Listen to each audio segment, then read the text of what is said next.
welcome back to Lemon Branch Do It Yourself. Today we are working on redoing the water supply line for an ice maker. It will be the exact same process if you're going to do a refrigerator. It's very similar hookups, but if you have an ice maker into your refrigerator or just a standalone ice maker unit, it'll be kind of the same thing. So here's what we've got going on. We've got this KitchenAid ice maker. It's an absolutely amazing machine. With the supply line, the water supply line, it started to leak over time, and so I'm going to show you what I am going to replace it with, and hopefully eliminate any further leaking. We were lucky because it's a tile floor that this was on, but if you have an under a cabinet, this is designed to go under a cabinet like in a kitchen.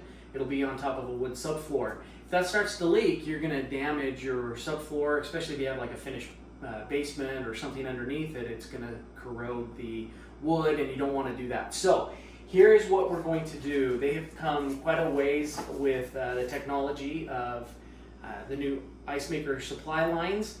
What is cool about this is an ice maker supply line. It has an automatic shutoff valve. So this here is it's a built-in auto shut-off, so if it senses that water just starts to leak like crazy all the time, it will automatically shut off and hopefully keep the flooding to the damage to a minimum.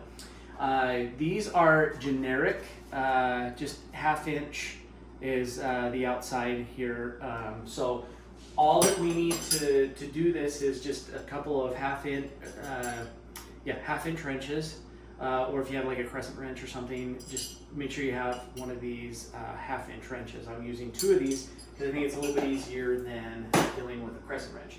The only other thing I've got is just some plastic tie wraps. After I'm done, I might tie it up so that the hose doesn't move, and I'll kind of show you as we go. But what we've got here, this is in our laundry room, so we have it hooked up through the laundry input is where we're getting our water supply from.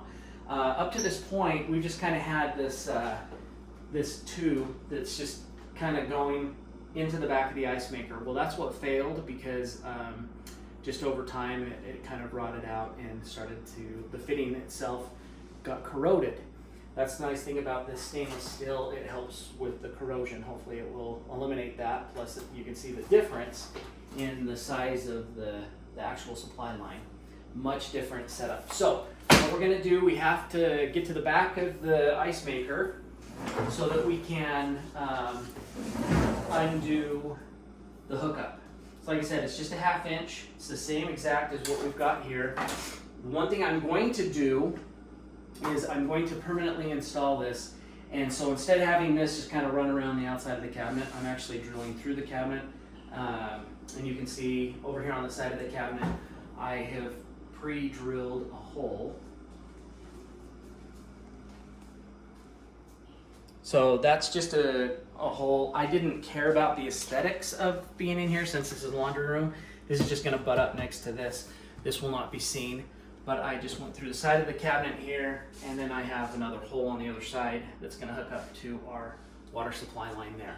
So the first thing we're going to do, I'm just going to take these wrenches, and the reason you need 2 of them, one of them is so you've got 2 sides to the fitting.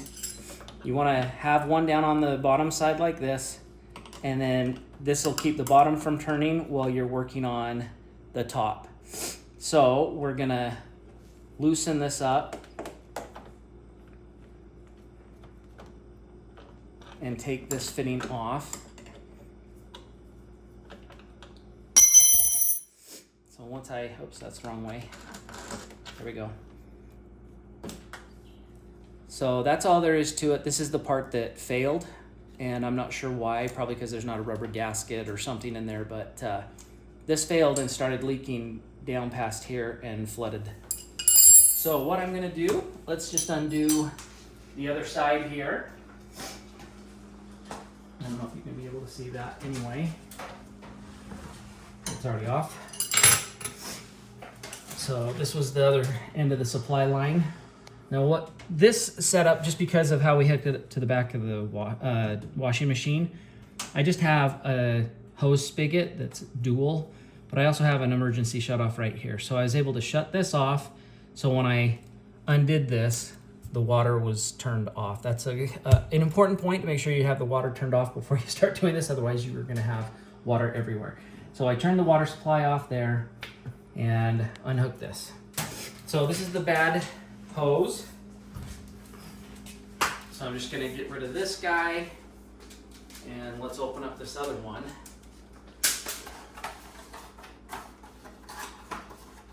And see what we've got. I did buy, it does come in a couple different lengths. So if it's really close, like if you have a hookup really close to the back of the ice maker, this does come in a 12-inch length. It comes in a 5 and a 5-foot length, and also a 10-foot length. So I bought the 10-foot just because that's what comes with the, I think the 10-foot length is what comes with this auto shut off. The other ones do not have an auto shut off. So kind of watch for that if you go to buy this. These are online. They're also at the Home Depot. So I'll leave a link on where to find this hose in the description. But just make sure you look for one that has this auto shut off.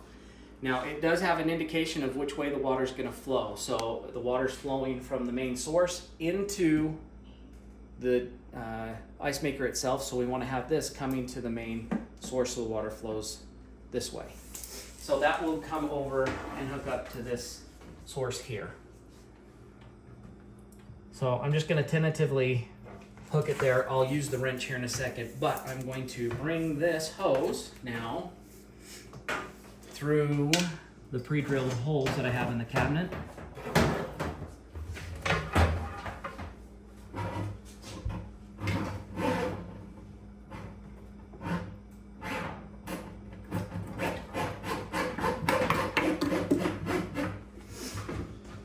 Should give me plenty of room, and then I'll pull it back, and then, like I said, I'm going to use these tie wraps to hold the hose so it doesn't move. So now all we have to do is just start hooking things up. We'll turn the water back on and test it, make sure we have no leaks.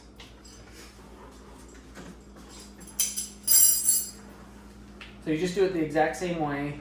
You just tighten it up. I'm going to hand tighten it first, and then I'll use the 2 wrenches again.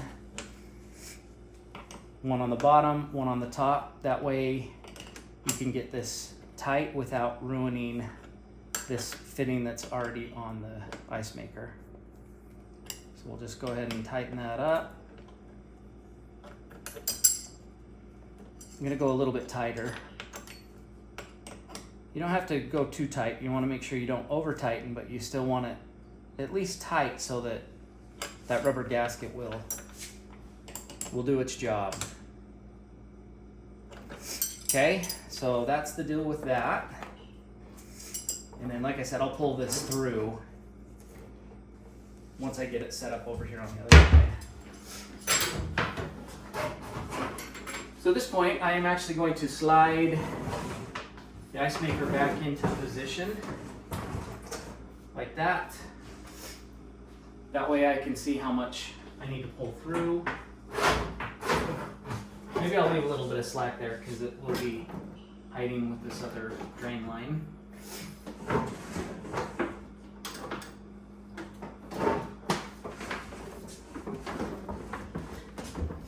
Okay, so that's theoretically how it's going to fit, even if it's under your cabinet, like under your countertop, things like that. Then over on this side I have plenty of slack, and you'll see I'm just going to coil this up, and I'll wire tie that. I'll show you once I'm all finished. So before we go any further, we've got fittings on both sides. They're nice and tight. We're going to turn the water on now and just check for leaking, and then we'll slide everything back into place. So if you're working on this under a cabinet or like your countertop, test it first before you put it back in, because the last thing you want is just to start the whole thing over again. So we're going to just turn on the supply. There's the water. I'm just going to let it sit for a second as it pressurizes. Then I'll go back and double check these fittings to make sure that I'm not filling any water underneath here or anywhere around the fitting. You can see that's totally dry now. Whereas before, you see how this cardboard backing here, it was so wet, it just warped the whole thing. but that's because it was just a solid stream of water coming from that old fitting. So far so good. I think we're in good shape. So you can go ahead and reinstall everything under the cabinet or slide it back into place. Okay, I got everything tight. You're gonna do the exact same thing on the other side. Use the 2 wrenches to get it nice and tight. You've got your automatic shut-off valve, and then that was my fix. It doesn't look that great, but I don't really care because, like I said, this is just a laundry room. No one's ever in here. This would all be hidden underneath your cabinet or behind your refrigerator. So whichever way you're doing it. But then I just kind of coiled it up. I put a little tie wrap next to it, so it just keeps that nice and tight. It's not going to kink. And then over on this side, it's all finished and installed. So let's go ahead and turn the water on and we'll check for leaking. Okay, everything's back up and running. The only thing I have left to do now is I've got power going to the ice maker.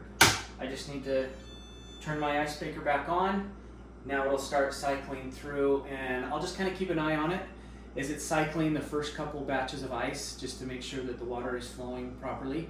But I am so happy about this automatic shutoff valve because if anything were to go awry, I'm hoping that will be a backup emergency plan. So anyway, other than that, that is pretty much it. It's super easy. That took me all of maybe 5 minutes. So it's really fast and easy, especially with the setup I had because I didn't have to do anything to pull it out. But that might be your hardest challenge, is if it is under the cabinet, just pulling it out. But it's not hard. This is a really easy fix that you can do without having to pay for a repairman. Because like I said, it's just taking off the fittings, putting a new fitting on. It's super simple. So the only thing I have left to do, I failed to mention it, I just have these little clippers. I'm just going to clip the last little bit of that wire tie. And that is it. So hopefully you found this helpful. Leave a like and comment below if you have had this happen to you before, or if you found this helpful, and we appreciate it. We'll see you next time.